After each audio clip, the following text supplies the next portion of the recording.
frère, saluez ma soeur. Dis-le bienvenue dans la maison du Seigneur. Ça fait une semaine, tu ne l'as pas vu. Salue-le. Je suis heureux de te voir dans la maison de mon Père. Salut-le. Gloire à Jésus.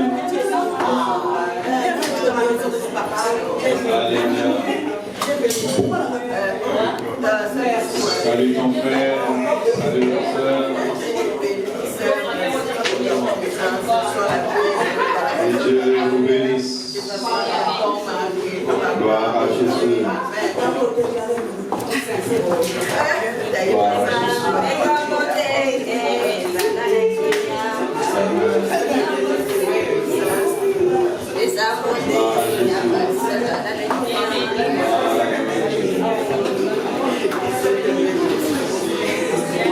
Merci, on peut prendre place. Gloire à Jésus. Nous pouvons prendre place. Ce dimanche, c'est un dimanche spécial pour nous. Merci, on peut prendre place. Ce dimanche, c'est un dimanche spécial. Nous célébrons la Pentecôte. C'est Pentecôte qui est synonyme aussi de la première récolte. Le jour où le Seigneur a jugé bon de bénir ses disciples qui lui ont été fidèles, qui ont marché avec lui par l'action du Saint-Esprit, leur a donné la capacité, la force, la puissance de témoigner le nom de Jésus-Christ. Parce que sans la puissance de témoigner le nom de Jésus, lorsque Saul va te suivre, où il va envoyer ses acolytes, Hérode et ses soldats, tu vas fuir.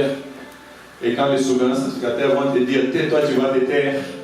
Mais quand tu es rempli du Saint-Esprit de Dieu, tu dis, jugez vous-même s'il est convenable que nous obéissons aux hommes ou à Dieu. Alléluia. Et nous bénissons le Seigneur parce qu'il avait jugé bon de ne pas nous laisser orphelins. Que Dieu soit glorifié. Et je prie réellement que le vent de la Pentecôte souffle sur ta vie au nom de Jésus-Christ. Tout celui qui est appelé disciple, qui fait servir Dieu, qui fait marcher avec le Seigneur, que le vent de l'Esprit souffle sur toi et que Dieu te donne la puissance et la force de le servir. Alors ce matin, nous avons l'honneur de recevoir Pasteur Mike. Et Pasteur Mike vient de Paris. Il est pasteur de FIF Ministry, donc ministère de la foi en français, voilà. Il est sur Paris, Pelazzo, voilà. Il est marié, père de 6 enfants. Et aujourd'hui, il va nous bénir. Amen. Amen. Je pense que les enfants dans ta maison vont se multiplier. Au-delà de toutes ces bénédictions, il va te communiquer les enfants ce matin. Amen. Alors, j'ai l'honneur d'inviter Pasteur Mike, et lorsqu'il s'élève, nous acclamons très fort.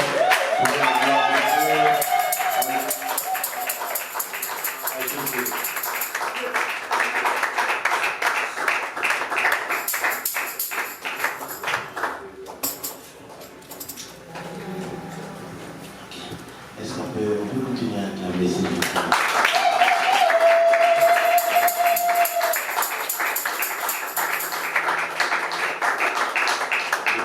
J'aimerais que tu dises simplement ça avec moi. Les chantres, si vous pouvez, ensemble, nous pouvons seulement dire Oh, Akuma, Maleloyo, Akuma, Madamela, Akuma, Maleloyo, Akuma, Madamela, Akuma, Maleloyo, Akuma, Madamela,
les choses, quand nous l'élevons, il est là.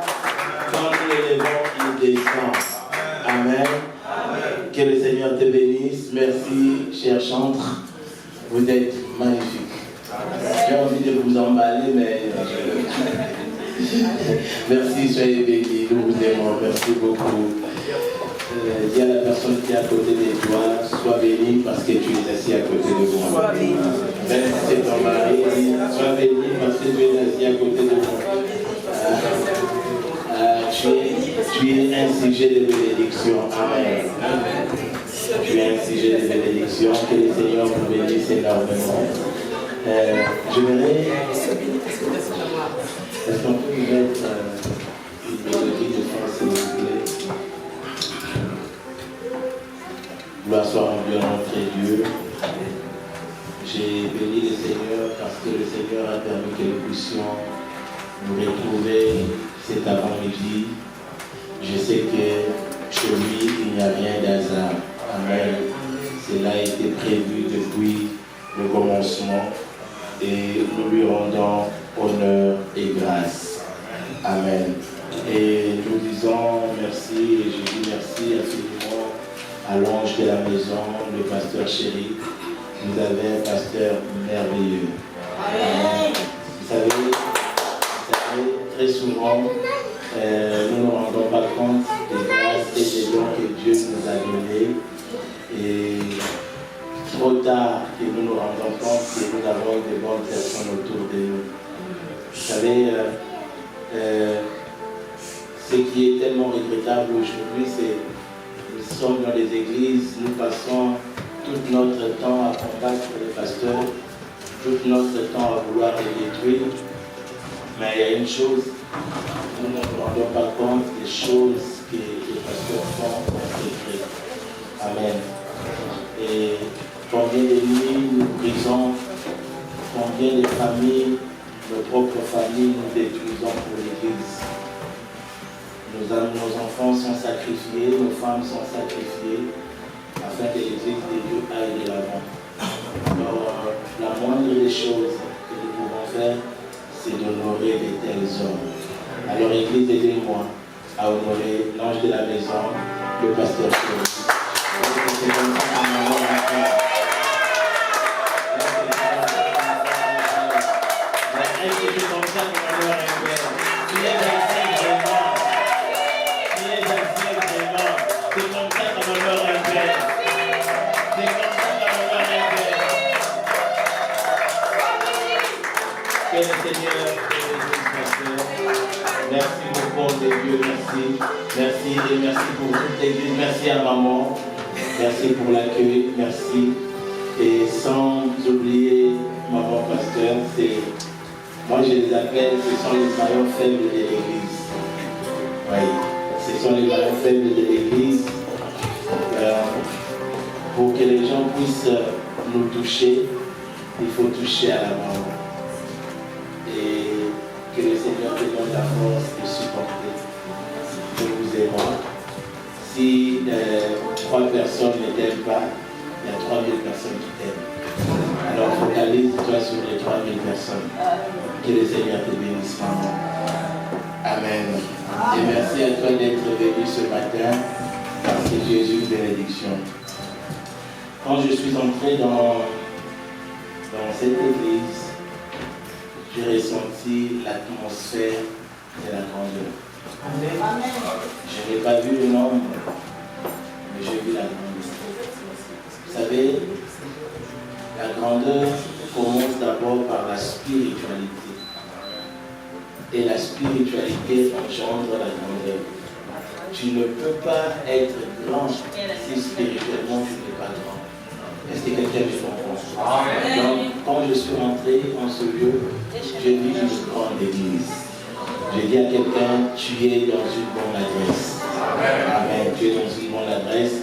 Merci aux serviteurs. Je vois le frère Eric, tant d'autres aussi que je ne connais pas. Le frère Fabrice qui m'a pris hier à la gare. Le Schumacher. Merci beaucoup. Merci que le Seigneur vous bénisse. Vous êtes merveilleux et vous êtes très accueillants. Merci pour tout. Je pense que par la grâce de Dieu, ça ne sera pas la dernière fois, mais c'est un long début du commencement. Amen. Et les bénédictions des Seigneurs. Je vous transmets les salutations de mon épouse qui a bien voulu être avec moi, mais vu certaines responsabilités de l'Église, elle ne peut pas se déplacer. Alors, elle vous salue, elle s'appelle Janine. Amen. Amen. Et nous avons six jolis enfants, et la première a 23 ans, et la dernière, elle a 13 ans. Et nous sommes arrêtés, nous avons laissé la place à Fabrice et à Yannick. Nous leur avons passé les relais qui continuent. Voilà, c'est bon. On veut plus. Que le Seigneur vous bénisse, merci. Alors, nous voulons parler de la thématique de ce matin. C'est un sujet très sensible et très important. J'aimerais que vous puissiez me suivre attentivement. Je ne vais pas beaucoup crier, bien que ça peut arriver que je monte, mais j'aimerais que vous puissiez, ensemble, que nous puissions comprendre le sujet que j'ai abordé ce matin. Nous devons savoir que nous célébrons la Pentecôte. La Pentecôte n'est pas seulement la venue du Saint-Esprit, mais la Pentecôte est un mandat donné à l'Église. Parce qu'il y a une chose que le pasteur a dit, les disciples ne pouvaient pas sortir tant qu'ils n'avaient pas reçu mandat. Beaucoup de personnes aujourd'hui, excusez-moi les termes, sans mandat, ils sortent. Sans mandat, en connaissant 2 versets, 3 versets bibliques, ils deviennent hommes de Dieu, ils deviennent pasteurs, ils deviennent prophètes. Voilà pourquoi aujourd'hui, nous avons des églises qui ont beaucoup de dégâts, parce qu'il y a des personnes qui sont sorties sans mandat. J'ai toujours donné mon exemple. J'ai pris au Seigneur, j'avais 11 ans. Et j'ai passé au pied de mes pères jusqu'en 2009. Et c'est en 2009, plutôt 2019, que j'ai été ordonné pasteur. Mais parmi nous, il y a des personnes il y a des mes collègues qui sont devenus pasteurs très jeunes. Et je bénis les Seigneurs. Mais le problème, ce n'est pas aller vite. Le problème, c'est d'aller avec quelque chose. Amen. Vous savez, quand vous allez vite, il y a un moment où vous arrivez quelque part, vous allez échouer. Vous savez, quand Dieu vous dit, Dieu apparaît à Moïse. Il dit, Moïse, je t'envoie vers Pharaon. Moïse pouvait porter ses sandales et courir. Quand il serait arrivé devant Pharaon, Pharaon lui aurait posé la question, qu'est-ce que Dieu t'a dit? Il n'aurait pas de réponse. Qu'est-ce que Moïse a dit? Seigneur, donne-moi un message. Beaucoup de personnes quittent les églises. Beaucoup de personnes se lancent à la course du ministère sans un message. Voilà pourquoi quand tu n'as pas un message, tu commences à t'atteler. Tu commences à imiter sur YouTube. Tu commences à mélanger le feu étranger et à tout parler. Ma prière pour toi ce matin, que tu sois un enfant assidu. Quand le temps viendra, ton pasteur te dira, you can go now, tu peux partir. Quand le temps viendra, le pasteur va dire, la porte est ouverte, sois sous ma bénédiction. Et vous verrez quelque chose, je ne sais pas pourquoi je l'ai dit, mais vous verrez, quand vous commencez un ministère sous la bénédiction d'un père, rien ne peut vous arrêter. Bien aimé, les églises ne voyaient pas seulement le membre arriver. Chaque membre est égal à un problème. Maintenant, multiplié par le nombre de membres, c'est-à-dire multiplié par le nombre de problèmes. Cela veut dire, si tu n'as pas la main de ton pasteur, de ton père et de ton repère, écoute-moi, un pasteur peut être simple, mais il a l'expérience. Un pasteur peut être pauvre, mais il a la connaissance de Dieu. Un pasteur peut être effacé, mais il connaît quelque chose. Ce qui est plus important, ce n'est pas ce que nous sommes, mais c'est l'expérience qu'un pasteur a. Le pasteur a vu des rébellions. Le pasteur a vu les gens le trahir. Le pasteur a vu les gens le délaisser. Tout cela va servir pour que tu ailles mieux dans le ministère. Est-ce que je parle à quelqu'un? Quand je dis à quelqu'un, attends le temps de Dieu. Attends le temps de Dieu.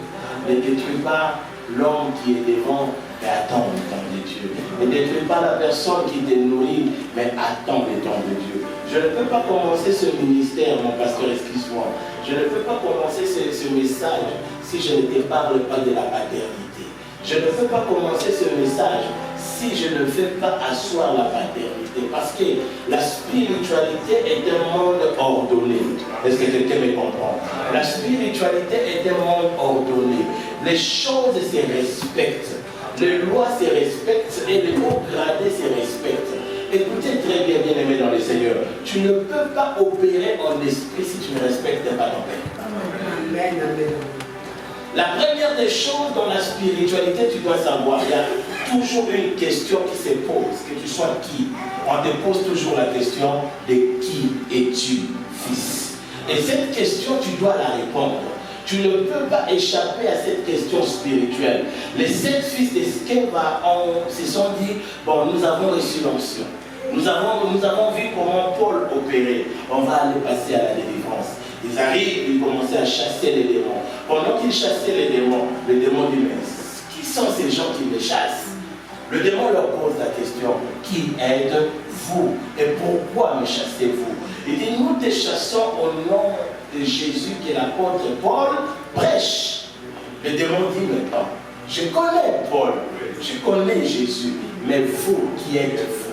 Une personne sans parapluie va échouer. Amen. Amen. Une personne sans une main derrière va échouer. Amen. Ça peut t'aider ce que je suis en train de t'enseigner. Ce n'est pas les années du ministère qui te font de toi un bon serviteur. Écoute, ce qui est plus important, c'est qui est derrière toi. Quelle est la personne qui est derrière toi? Beaucoup disent ceci, et c'est parmi les erreurs que nous commettons. Je n'ai besoin de personne. Si j'ai Dieu, ça me suffit. Faux, mensonge, it's a liar. Pourquoi je dis ça? Parce que tu n'as pas simplement besoin de Dieu que tu ne connais pas. Si tu ne peux pas se soumettre à un homme, est-ce que tu penses que tu peux te soumettre à un Dieu que tu ne connais pas? Est-ce que tu comprends un peu? Tu dois d'abord te soumettre à un homme. Voilà pourquoi Jésus, il vient sur la terre. Dieu soumet Jésus à Jean-Baptiste. Ah, est-ce que quelqu'un comprend? Dieu soumet Jésus. Parce que si Jean-Baptiste fermait la porte, le ministère de Jésus serait nul. Il faut que des gens puissent ouvrir la porte pour que tu rentres et que tu montes. Je parle à un homme aujourd'hui que le Seigneur va bénir. Je parle à une femme aujourd'hui que le Seigneur va bénir. Ta bénédiction ne se trouve pas ailleurs. Ta bénédiction trouve sous le pied de cet homme. Plus tu honores ton Père, plus tu les considères comme père, plus Dieu te bénit. Je reçois beaucoup de gens qui me disent, pasteur, je viens prier avec toi. Je dis, prier avec moi, ce n'est pas un problème. Mais chez moi, papa, je n'ai pas les papas Lex. Je n'ai pas les oncles. Je n'ai pas les tontons. J'ai des fils et des filles. Parce que l'église est détruite si on a des tontons, on a des oncles. Mais l'église doit être faite de fils et de filles. Un fils ne détruit jamais son père. Un fils ne détruit jamais son père. Et une fille ne détruit jamais sa mère. Je suis allé dans une église. L'église, pendant que je prêchais, le Seigneur m'a soufflé à l'oreille le problème de cette église. Cette église, c'est comme s'il y avait déjà un clan de mamans qui s'attaquait au maman pasteur. Maman pasteur ne sait pas s'habiller. Maman pasteur ne sait pas s'habiller. Maman pasteur s'habille mal. Après à la fin, pendant qu'il disait, elle n'est pas dit d'être maman pasteur. Elle n'est pas dit. Le problème c'est quoi? Ce n'est pas ça. Le problème, tu peux être, excusez-moi les termes, l'église était un rassemblement de personnes parce que nous prions pour eux de qui ne croient pas. Nous prions pour eux de qui nous détruisent. Nous prions pour eux de qui parlent de mal contre nous. Je ne sais pas pourquoi je l'ai dit, mais permettez-moi de le dire. Parce qu'en partant d'ici, tu seras béni. Écoute-moi, si tu sais honorer tes parents, le ciel sera ouvert. Amen. Je suis pasteur, mais je paye ma vie. Chaque le 28, j'appelle mon père spirituel. Je dis, tu vas recevoir un virement, confirme-moi. J'envoie. Pourquoi? Écoute, il y a des principes que tu ne peux pas opérer si tu ne mets pas de moi. Écoute-moi, je parle peut-être à un pasteur ici. Tu ne veux pas honorer ton père, t'inquiète. Demain, toi, on te fera pareil. Et c'est quand on te fera, tu regretteras parce que tu ne l'as pas fait à ton père. Écoute-moi, Celui qui ne bénit pas son père ne sera pas béni. C'est la loi de la nature. Celui qui n'honore pas son père ne sera pas honoré. Alors, bien aimés dans le Seigneur, apprenons à honorer notre Père. Apprenons à dire merci à Dieu de nous avoir donné de telles personnes. Apprenons à dire merci à Dieu de nous donner des personnes disponibles à nous écouter. Est-ce que vous savez qu'écouter, ce n'est pas facile? Papa, un jour, j'étais au bureau, quelqu'un vient me voir parce que j'ai à te parler. Depuis qu'il a commencé à me parler, je ne comprenais rien. Papa, j'ai rêvé. Après, quand j'ai rêvé, je suis sorti. Maintenant, la personne me dit d'interpréter son rêve. Toi-même, tu comprends. Après, elle me dit, hein, mais moi-même, je n'ai pas compris. Mais toi-même, tu ne comprends pas. Mais tu me dis d'interpréter ça. Mais la réalité, c'est quoi? La réalité, j'ai compris quelque chose. Que nous sommes au service de son peuple. Amen. Amen. Et le peuple doit aussi nous honorer. Le peuple doit nous aimer. Nous avons très souvent, les pasteurs n'ont pas besoin de ton argent. Très souvent, les pasteurs ont besoin de ton amour. Amen. De ton amour. Nous voulons des fois se sentir aimés. Nous voulons des fois, j'ai appris à mes enfants, même si tout va bien, même si vous me voyez sourire, dites-moi seulement, papa, nous t'aimons. Vous ne savez pas combien ça fait du bien dans notre vie. Parce qu'il y a certaines choses que nous traversons, nous ne pouvons pas vous le dire. Nous arrêtons à notre niveau. Mais votre amour, votre fleur d'amour, nous dit, je dois continuer parce qu'il y a un peuple qui compte sur moi. Je dois être fort parce qu'il y a quelqu'un qui compte sur moi. Alors soyons ceux qui aiment notre pasteur, soyons ceux qui aiment notre maman et soyons réellement au service de la mission de Dieu. Que le Seigneur bénisse tout enfant loyal. Je dis tout enfant loyal. Parce qu'il y a une différence. Écoutez, il y a longtemps, papa chéri, je n'ai plus peur de la grâce. Il y a très longtemps, la grâce ne me dit rien. J'aime la loyauté. Une personne qui est loyale, papa, tu peux prier pour lui et la grâce est avec lui. Je peux transmettre la grâce à une personne, mais je ne peux pas transmettre la loyauté. Donc je préfère mieux être avec une personne qui est loyale qu'une personne qui a la grâce. Parce que la Bible dit la grâce, elle est trompeuse. La grâce, elle est trompeuse. Quelqu'un peut faire sortir du feu, mais qui ne t'aime pas, qui bloque l'église, qui parle mal de l'église. Quelqu'un qui peut prêcher, les gens l'aiment, et qui détruit l'église. Mais ma prière est que le Seigneur te donne des personnes loyales. Des personnes qui vont t'aimer malgré tes faiblesses. Les personnes qui vont être là pour dire, pasteur, nous comptons sur toi. Pasteur, nous voulons avancer. Même à 5, nous voulons avancer. Vous savez, il est arrivé dans notre ministère, en 2022, j'ai perdu quasiment toute l'église. Quasiment toute l'église, à cause d'une rébellion. Les gens se sont révélés, ils sont pas. Et nous étions restés 6. Les 6 personnes, avec ces 6 personnes, Dieu nous a fait grâce aujourd'hui, nous sommes plusieurs. Le problème, ce n'est pas des nombres de personnes, mais avec qui tu t'engages. Est-ce que ces personnes sont réellement avec toi ou ces personnes te détruisent derrière? Ma prière pour toi ce matin, que le Seigneur fasse de toi une personne loyale. Amen. Que tu aimes réellement ton pasteur. Amen. Que tu aimes réellement l'église. On sait tous que le problème ne manque pas. Mais quand le problème est là, nous devons nous tenir face pour dire nous aimons notre Père et nous aimons notre maison. Amen. Parce que ta bénédiction, il dépend. Je dis à quelqu'un, ta bénédiction dépend d'ici. Je parle à quelqu'un qui cherche les papiers. Ta bénédiction dépend d'ici. Je parle à une personne qui cherche le mariage. Ta bénédiction dépend d'ici.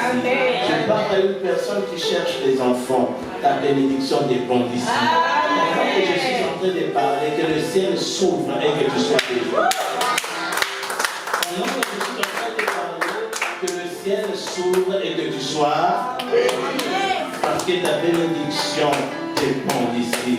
Tu as une histoire à raconter, mais cette histoire, tu la raconteras en partant d'ici.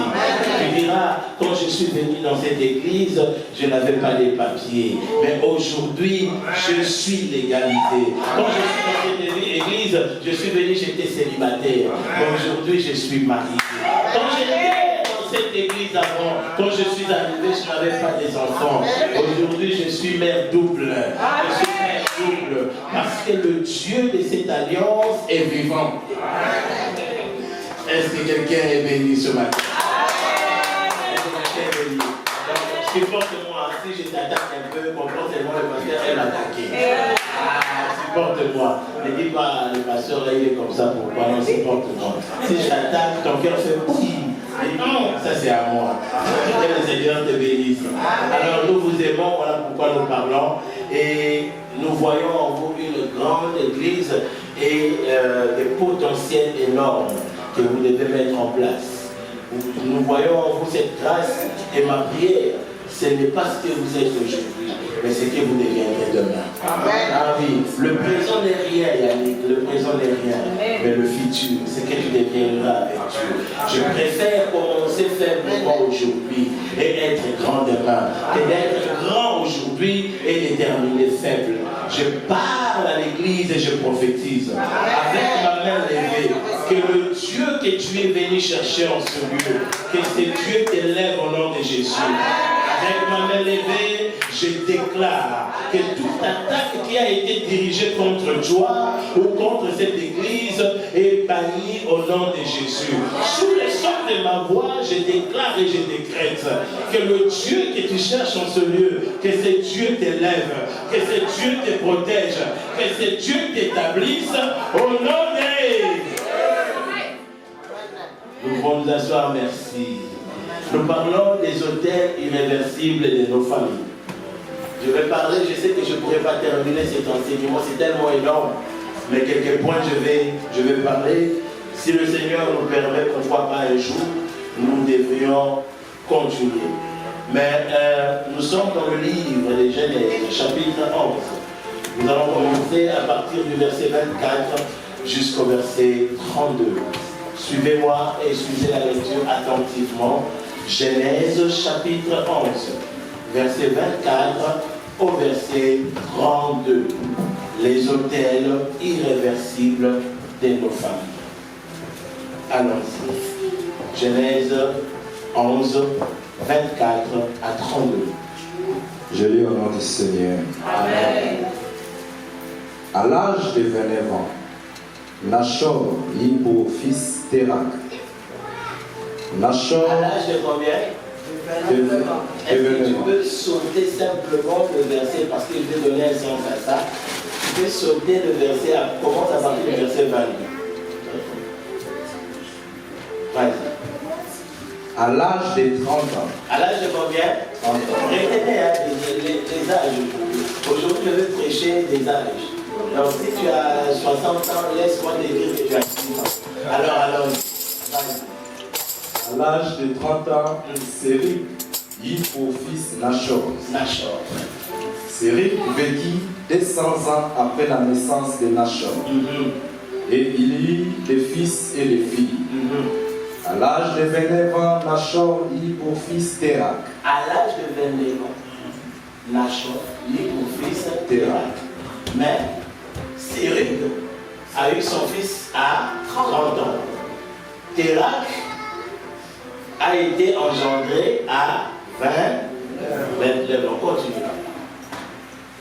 Nachor vécut 119 ans après la naissance de Térak. Et il eut des fils et des filles. Térak était âgé de 70 ans. Térak était âgé de combien? 70 ans. Quelqu'un a compris quelque chose? Oui. Vas-y. Lorsqu'il eut Abraham, Térak était âgé de 70 ans lorsqu'il eut Abraham, mais ses parents l'ont eu à l'âge de 29 ans. 29 ans. Il y a eu quelque chose qui s'est passé là. C'est ce que nous avons parlé. C'est ce que nous allons parler. Vas-y. Nachor et Aaron. Verset. Voici la lignée de Térak. Térak dit au fils Abraham, Nachor et Haran. Haran dit Lot. Haran mourit. Stop. Dans la généalogie, aucun parent n'a perdu un fils. Arrivé maintenant au niveau de Térak, on dit Térak a perdu un fils qui s'appelait Haran. Continue. Haran mourit du vivant de son père, Térak, dans le pays de sa naissance, à Ir, en Chaldée. 29. Abraham et Nachor se marièrent. La femme d'Abraham s'appelait Sarai et la femme de Nachor Milka.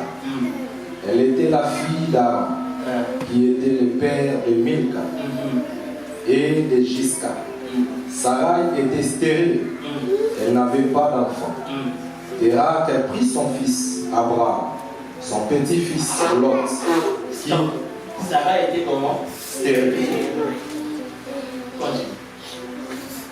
Térak prit son fils Abraham, son petit-fils Lot, qui était le fils d'Haran, et sa belle-fille Sarai, la femme de son fils Abraham.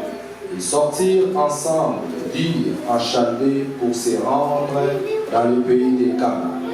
Mais arrivés à Charan,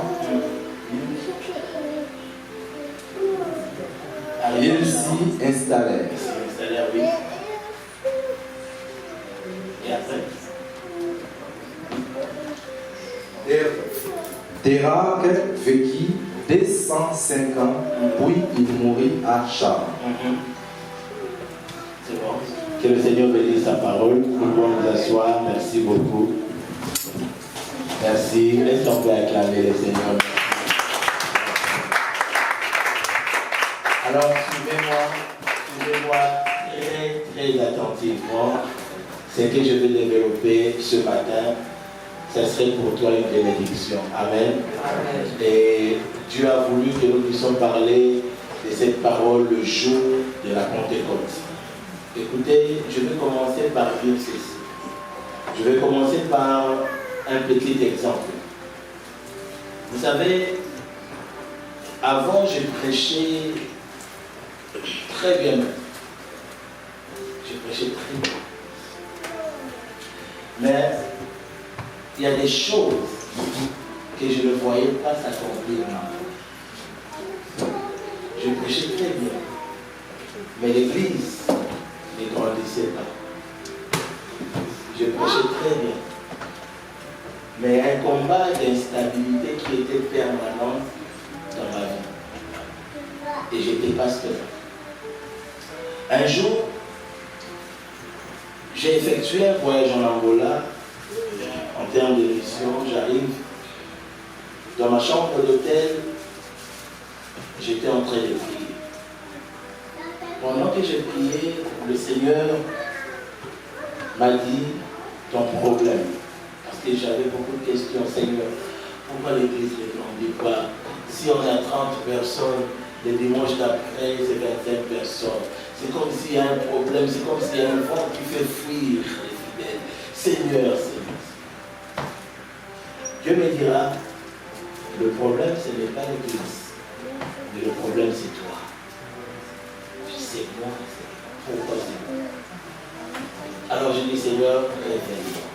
Il y a des choses que je dois savoir et ces choses que je dois comprendre. Et une nuit, je dormais, je commençais à rêver de la famille de mon père. Et quand j'ai rêvé de la famille de mon père, tout était clair. Je comprenais les choses clairement. Dieu a commencé à me dire, écoute, dans la famille de ton père, il s'est passé ça, il s'est passé ça, il s'est passé ça, il s'est passé ça. Le lendemain, je me réveille, j'appelle ma tante, la seule qui reste, elle est encore vivante. Je l'appelle, je dis, tante, explique-moi un peu. Dans votre famille, il y a eu ça, il y a eu ça, il y a eu ça. Elle a crié. Elle a dit en Lingala, yo moi non, nana yebisi moi. Toi, cet enfant, qui t'a appris ça? Je dis, le Dieu que je sais m'a révélé ce qui s'est passé. Et les choses que je lui ai dites, ce sont des choses qui datent des années 50, 60, 70 avant que je vienne au monde. Alors elle était étonnée. Je dis, Dieu m'a dit de commencer à réparer par là. Écoute-moi, tu peux être un homme puissant, mais les hôtels de ta famille te bloquent. Tu peux être un homme puissant, mais la réalité spirituelle de ta famille te bloque. Écoute-moi, le fait de prier, ça ne change pas tout. Beaucoup pensent que si je prie, cela va changer. Écoute, ça peut peut-être te choquer. C'est lui qui a fait des énormes sacrifices. Peut gagner, c'est lui qui prie. Amen. Est-ce que quelqu'un comprend un peu? Tu es né d'une famille où les sacrifices ont été faits. Des vies ont été sacrifiées. Toi, tu es né d'une famille comme ça. La prière ne change pas tout. La prière n'arrange pas tout. Écoute-moi, je voudrais simplement te dire, aujourd'hui l'église est devenue tellement naïve. Nous limitons tout par la prière. Prie, prie, prie, prie, prie. Et nous comprenons, pendant que nous prions, les vies ne changent pas. Les réalités sont toujours là. La réalité de la pauvreté est là, la stérilité est là, le célibat est là. Parce que il y a des choses qui vont au-delà de la prière. Écoute-moi, je peux te parler de l'hôtel, de t'enseigner des hôtels pendant 1 an. Je ne serai pas fatigué. Parce que c'est un message que Dieu m'a révélé, c'est un message que Dieu m'a donné. Écoute ce que je vais te dire, écoute-moi. Vous savez, vous pouvez envoyer le feu aujourd'hui. Ton oncle là qui est sorcier peut mourir, mais ta malédiction va rester.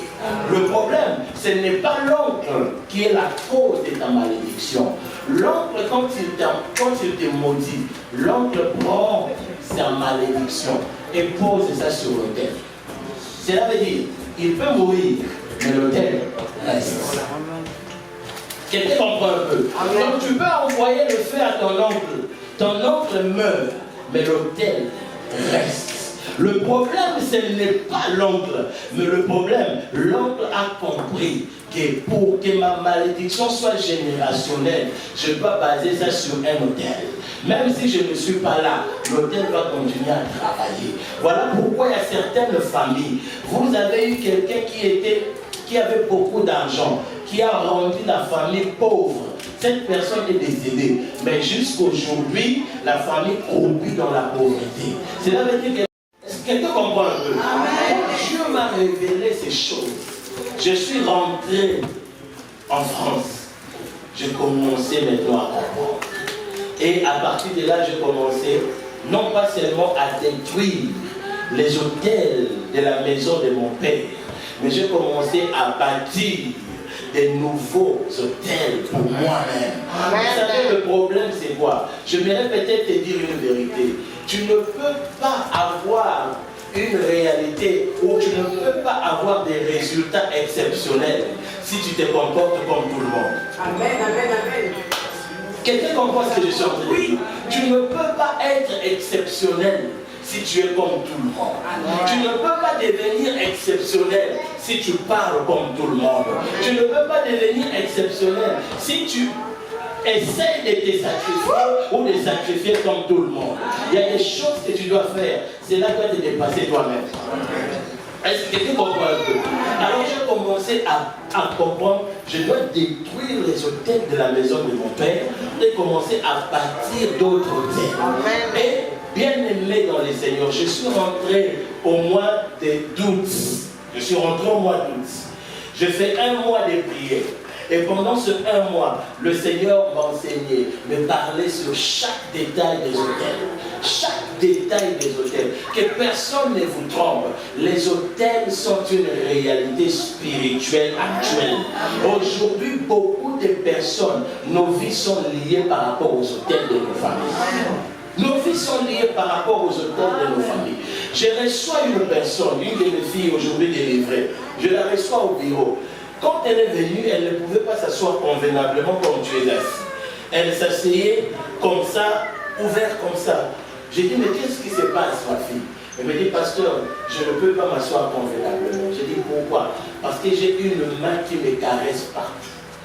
Comme ça. J'ai dit, ah, même à l'église. J'ai dit, même à l'église, c'est une main qui me touche. Pendant que je priais pour elle, elle m'a dit, pasteur, il y a un mari de nuit permanent dans ma vie. Un mari de nuit permanent.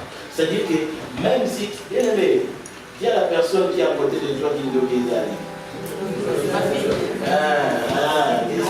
même si tu parles pas de la langue, qui doit quitter. Est-ce que quelqu'un comprend là? Ça existe. Bien aimé, elle avait un fiancé.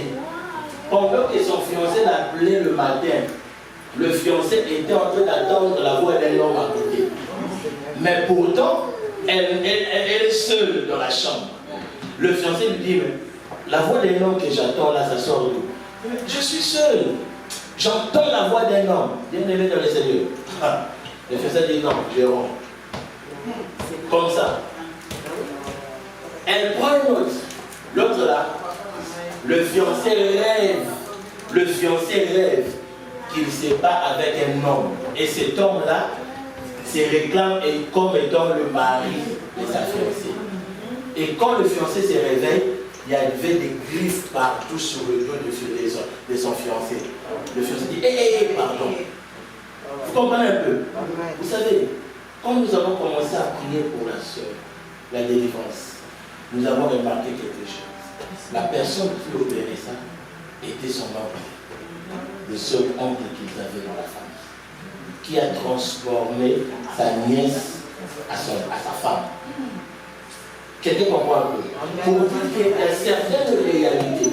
Elle priait, mais elle ne comprenait pas sa réalité était autre. Pour elle, la réalité était peut-être faut beaucoup prier, faut beaucoup gêner. Mais non, il y a des choses que tu ne peux que gagner si tu fais tomber les autels. Alors ce matin, je voudrais t'inviter à faire tomber les autels. Est-ce que quelqu'un me comprend? Alors, nous sommes dans la famille d'Abraham. Une famille bénie, la famille d'Abraham.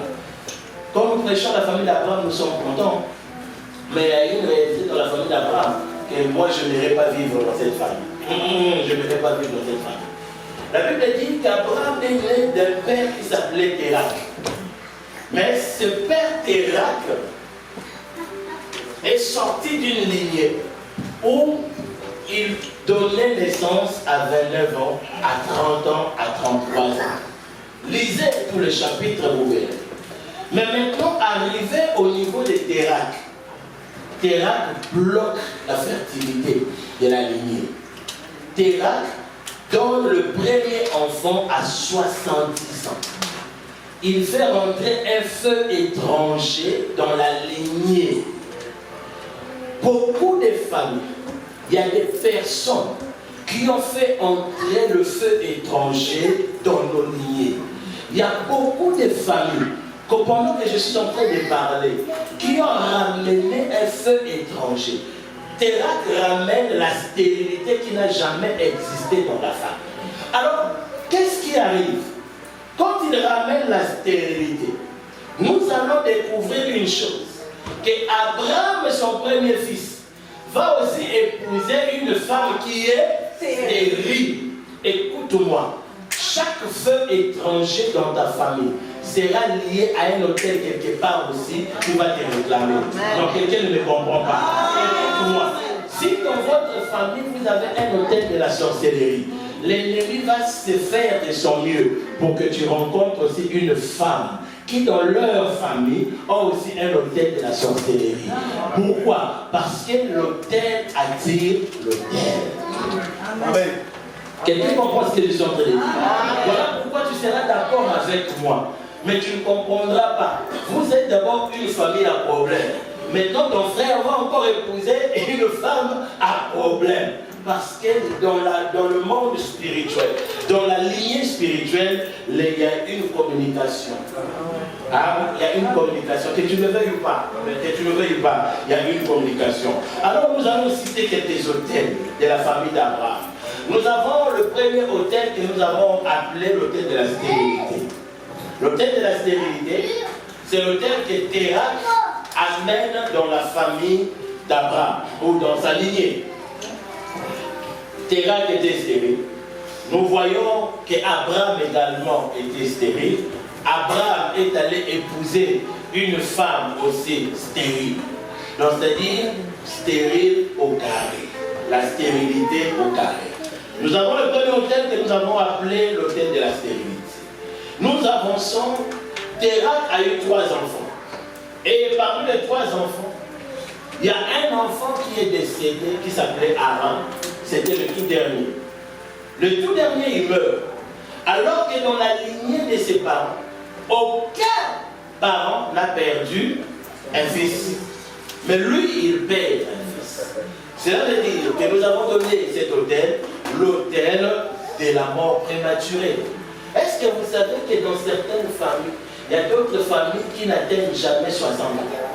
C'est-à-dire, quand vous atteignez 45 ans, il y a des maladies qui commencent. Hypertension, hypotension, glycémie. Il y a une tempête de maladies qui commence. Et cette tempête de maladies va t'interdire d'atteindre 60 ans. Donc, vous, votre date limite.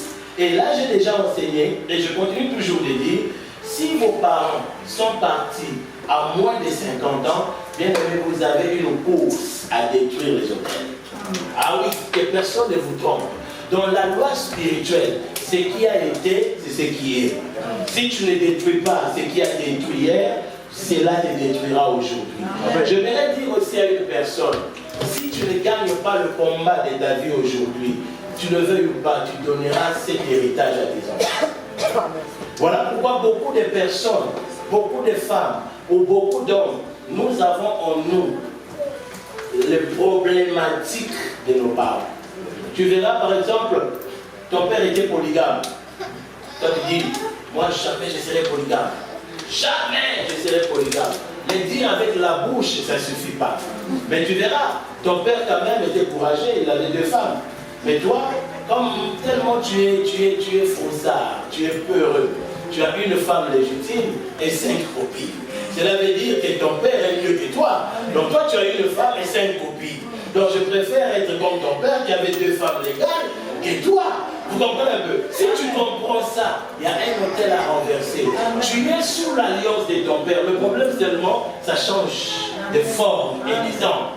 Quelqu'un comprend un peu ce que je suis en train de dire? Alors, il y a l'hôtel de la mort prématurée. Il perd son enfant. Pourquoi? Il perd son enfant. Nous allons le comprendre après. Et le 3e hôtel, écoutez ce qui se passe. Le petit frère d'Abraham, parce qu'ils sont 3. Il y a le premier qui est Abraham, le deuxième, comment il s'appelait, rappelez-moi. Je sais qu'il y a le dernier qui s'appelait Aran. Nacor, voilà, Nacor, merci beaucoup. Nacor, dans tout le pays, il n'a pas trouvé de femme. Nacor va prendre la femme, l'enfant de son petit frère décédé. Donc c'est-à-dire sa nièce. Donc, merci, d'accord. Nacor va prendre Milka, sa nièce. Il y a un hôtel qui s'installe, l'hôtel de l'inceste. Écoutez, bien aimés dans le Seigneur. Dans beaucoup de cas de délivrance, j'ai toujours enseigné pour dire que l'hôtel de l'inceste est un hôtel très très dangereux qui ouvre la porte aux esprits. Si dans votre lignée familiale, vous avez connu ce genre d'hôtel de l'inceste, laissez-moi vous dire, vous devez gagner ce combat. Parce que c'est un combat qui peut te tromper. Dans votre génération, vous pensez que tout va bien, il n'y a pas d'inceste. Mais parmi les générations qui peuvent venir, ça peut arriver. C'est un hôtel qui fait semblant de mourir, mais en réalité ne meurt pas. Donc il faut le détruire et bâtir un autre hôtel. Quelqu'un me comprend? L'hôtel de l'inceste est là. Alors on avance. Un jour, Térak dit, bon, Abraham, nous allons sortir. Nous allons aller ailleurs. Pendant qu'ils sont sortis avec Abraham, la Bible dit, il a pris Abraham, il a pris Sarah, et ils sont sortis avec Lot. Arrivé quelque part, verset 32, où tu as lu, la Bible dit, Térak mourut. Cela veut dire que Térak n'est pas arrivé à la destination. L'hôtel de non-accomplissement. Beaucoup de personnes quittent. C'est comme un jour, on m'a raconté une histoire, quelqu'un qui a fait 17 ans sans papier. La 17e année, la préfecture lui donne les papiers. Et 6 mois plus tard, il déserte. Cela veut dire qu'il a vécu 17 ans sans papier. Quand il obtient ses papiers, 6 mois, il décède. Beaucoup de personnes quittent un pays donné, viennent en France pour se dire non, je vais réussir ma vie ici. Arrivé ici, peu de temps après, il décède. L'hôtel de non-accomplissement. Il y a certaines familles, que tu le veuilles ou pas, quand vous sortez, vous arrivez dans le pays où vous êtes, vous allez mourir, que vous le voulez ou pas. Et ça, c'est l'hôtel de non-accomplissement. Ce que nous devons reconnaître sur Térak, Térak veut simplement dire le retard. La définition de Térak veut dire retard. Retard dans tout. Retard dans la vie, retard dans tout ce qui est spirituel. Mais Josué nous apporte une révélation sur Térak que nous allons lire. Josué 24, verset 2. Avant que je puisse étaler et que nous puissions prier. Josué 24, verset 2. Josué 24. Oui. Qu'est-ce que dit la Bible? Josué 24, verset 2. Amen. Josué s'adressa à tous les peuples. Voici ce que dit l'Éternel, le Dieu d'Israël. Aux ancêtres, notamment Térak, père d'Abraham, Père et Nachor, et de Nachor, habitaient autrefois de l'autre côté de l'Euphrate et servaient d'autres dieux. il servait qui? D'autres dieux. Tu as compris où le malheur a commencé? Tu as compris, ma hein? Tu as compris? Merci. Donc, Térak servait d'autres. Voilà pourquoi quand Dieu arrive, vous pouvez vous asseoir, merci. Quand Dieu arrive vers Abraham, dans Genèse 12, la première des choses, Dieu dit à Abraham, sors de ta patrie, va vers un endroit que je te montrerai. Pourquoi Dieu commence par dire à Abraham de sortir? Parce que Dieu a compris qu'Abraham, dans la maison de son père, n'allait jamais évoluer et n'allait jamais réussir. Écoutez-moi, vous serez d'accord avec moi. Quand Abraham est sorti de Genèse chapitre 12, Abraham a commencé à faire quelque chose. Il a commencé à bâtir les hôtels. Il commençait à bâtir les hôtels parce qu'il comprenait que ma vie est finie. Mon père a servi d'autres dieux. Ces hôtels peuvent détruire ma vie. Alors pour gagner un hôtel, il faut un autre hôtel. Donc tout le long de la vie d'Abraham, Abraham a commencé à bâtir des hôtels afin de remplacer et de renverser les hôtels de son père Térak. Josué nous apporte la révélation sur Térak. Térak n'était pas n'importe qui. Térak était un prêtre. Écoute-moi ma soeur, écoute-moi mon frère. Il y a des réalités que tu dois comprendre, que si tu ne comprends pas, cette réalité va commencer à tourmenter et à troubler ta vie. Tu es sorti d'une famille de chefs coutumiers. C'est-à-dire, ces chefs coutumiers ont fait des alliances avec des esprits. C'est-à-dire que quand tu es né d'une famille de chefs coutumiers, que tu le veuilles ou pas, le sang qui coule en toi, c'est un sang sale et spirituel. Donc le combat que tu traverses, c'est parce qu'il y a tes parents qui ont fait des alliances avec des esprits. Tu as besoin de renverser, de briser et de détruire les hôtels. La prière seule ne suffit pas, mais il y a des actes qui sont important à poser afin que tu sois complètement délivré. Est-ce que quelqu'un me comprend? Quelqu'un me comprend? Écoute-moi bien aimé dans le Seigneur, je pense que nous allons prier, le temps est arrivé. Je vais respecter l'heure, parce que Mike, tu n'es pas chez moi, respecte-moi. Ah, merci. Parce que moi, moi, quand je dis je vais terminer, c'est que c'est 45 minutes. Mais je vais respecter. Parce que chérie, c'est un évoqué, donc je dois être carré. Alors écoutez, il y a une chose que tu dois comprendre. Briser un hôtel ne suffit pas. Prier ne suffit pas. Nous aimons la prière. Je vous ai donné mon exemple pour vous dire que j'ai prié, j'aimais prier, jusqu'au jour où Dieu m'a révélé la profondeur et la réalité. Écoute-moi, je vais te dire. Job a dit une chose, pasteur. Job a dit, interrogez ceux de la génération précédente. Quand tu interroges ta famille, qu'est-ce que tu as comme résultat? Quand tu regardes la vie de ta maman, la vie de ton père, qu'est-ce que tu as comme résultat? Quand tu regardes tes tantes, tu regardes tes oncles, qu'est-ce que tu as comme résultat? Lis leur vie et tu comprendras les hôtels qui sont bâtis dans ta famille. Regarde et observe leur vie et tu comprendras les esprits que vous avez en face de vous. Bien aimé dans le Seigneur, je suis en train de parler, je parlais à une personne qui me dira ceci, pasteur. Pendant qu'on parlait, cette personne m'a dit, pasteur, j'ai un problème. Je lui ai dit, tu as quoi comme problème? Elle me dira, pasteur, dès que tu me vois là,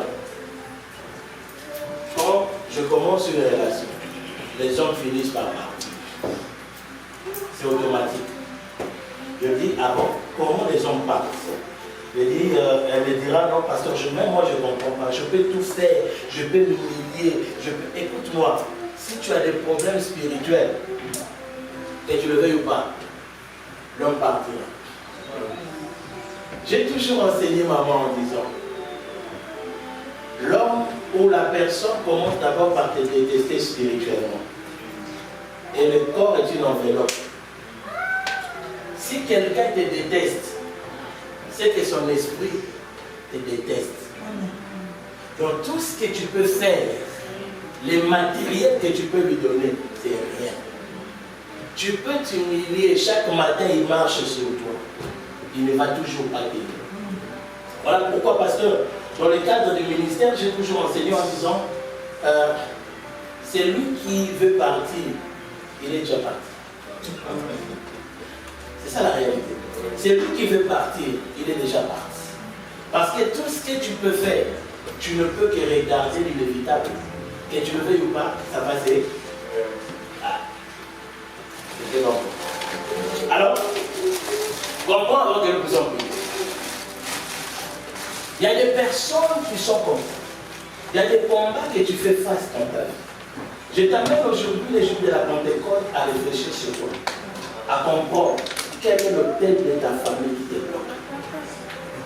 Quel est l'autel de ta famille qui te bloque? Je reçois quelqu'un qui me dit, non, pasteur, je ne comprends pas ma vie. J'arrive à la préfecture, on me dit, on m'a déjà donné les papiers. J'ai dit, mais moi, c'est la première fois que je viens. On t'a déjà, tu es déjà passé ici, on a déjà donné les papiers. Il vient, je lui dis, le problème c'est quoi? Le problème, il y a des personnes dont leur identité a déjà été échangée en esprit. Vous opérez sur la terre sans identité. Pendant que je suis en train de parler, tu vas récupérer ton identité au nom de Jésus. Amen. Parce que tu n'as pas d'identité. Tout ce que tu peux faire, parce que ton identité a été bloquée. Écoute-moi, ton identité, quand elle est volée, tu ne peux rien faire. Ce n'est pas la prière qui change l'identité. C'est comprendre le combat et comprendre comment bâtir les hôtels. Écoute, s'il y a une chose que tu peux retenir cet après-midi ou ce matin, la prière seule ne suffit pas. Mais il y a des actes à poser, des actes puissants et forts. Écoute, simple. Je vais donner un exemple simple. On dit, ok, la Bible dit, Pasteur Mike, tu pries beaucoup. Pasteur Chéri, tu pries beaucoup. Ok? Voilà. tu es épousé, tu as maman, ok? Alors commence à prier pour que maman soit enceinte. Chaque matin, je me réveille. Ma femme doit être enceinte. Ma femme doit être enceinte. Tu vas vieillir en tant que tel et ta femme ne sera jamais enceinte. Quelqu'un comprend ce que je suis en train de dire? Amen. Parce qu'il y a des choses, il y a des actes que tu dois poser pour produire quelque chose. La prière seule ne suffit pas. Tu peux prier, mais il faut avoir du courage pour commencer un ministère. Ah oui, tu peux prier, mais pour rassembler les gens et les regarder en face comme ça, comme vous me regardez là, il faut avoir du cardio. Parce que tout le monde, bien aimé. Un jour, il y a un monsieur qui parlait beaucoup. Il parlait beaucoup. Alors, quand il était là, il parlait devant les gens, tout ça. Un jour, on lui donne un micro. On lui donne le micro, il dit, bon, ok, tu vas faire un discours devant l'église, tout ça. Il tient le micro. Il commence. Amen, amen, amen. Amen, amen, amen. J'ai pas peur de la français. Le problème seulement, il ne suffit pas de parler. Le problème, c'est de bâtir des actes concrets. Écoute, s'il y a quelque chose que je peux t'annoncer, Dieu va t'amener quelque part. Mais pour que Dieu t'amène quelque part, Abraham avait compris. Les autels de mon père sont tellement érigés que je ne peux pas les garder comme ça. Je dois commencer par bâtir les autels. Voilà pourquoi chaque lieu où il passait, il baptisait les autels. Et pendant qu'il bâtissait les autels, Isaac est venu. Isaac a compris, le secret de mon père, c'est les autels. Moi aussi, je viens bâtir les autels. Parce que les autels qui sont bâtis sont difficiles à être détruits. Voilà pourquoi c'est lui qui connaît ces principes va gagner n'importe quel combat des avis. À la gloire du Seigneur et de Dieu.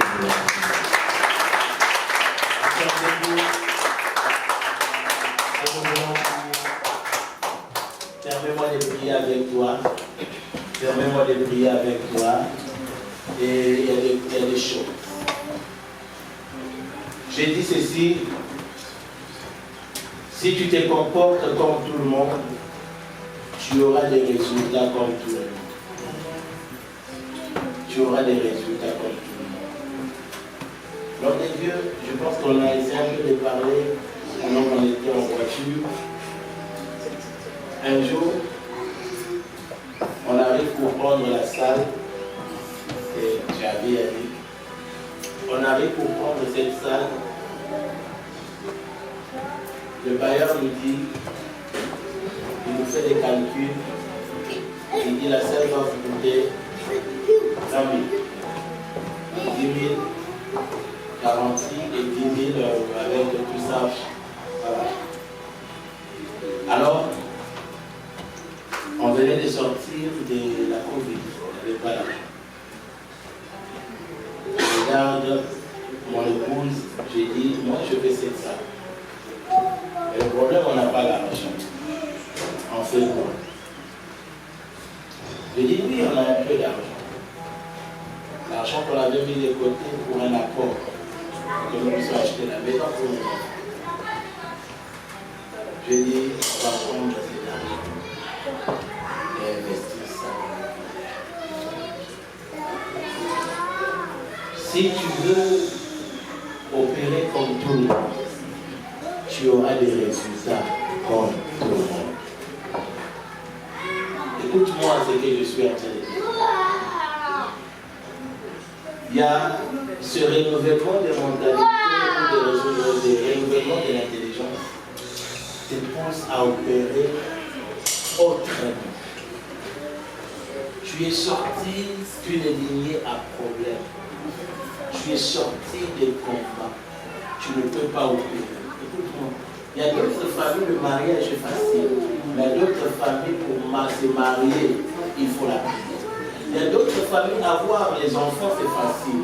Mais il y a d'autres familles, pour que tu puisses avoir même un petit bébé, c'est difficile. Toi, tu connais le combat de ta famille. Alors tu ne peux pas te comporter comme tout. Je vais prier avec toi. Mais je voudrais aussi simplement inculquer en toi la nature de bâtir les hôtels, la nature de se sacrifier. Bâtir un hôtel, quand j'ai enseigné, j'enseigne sur ça, je me suis dit, une personne qui connaît la valeur de sa vie, c'est comment bâtir un hôtel. Un hôtel n'est pas facile à bâtir, pasteur. Quand Abraham bâtissait les hôtels, ce n'était pas facile. Vous lirez la Bible dans Genèse 32, quand Jacob a dormi sur la pierre. Vous serez d'accord avec moi qu'Abraham allait prendre les pierres. Et ce n'était pas n'importe quelle pierre. C'est des pierres qui résistaient au temps. Cela veut dire qu'il faut premièrement le sacrifice et deuxièmement, il faut le moyen. Ah, on ne bâtit pas un hôtel sans moyen. C'est là où je parle des finances. Malheureusement, aujourd'hui, nous avons des personnes, quand on parle de finances, l'Église est allergique. Mais nous comprenons.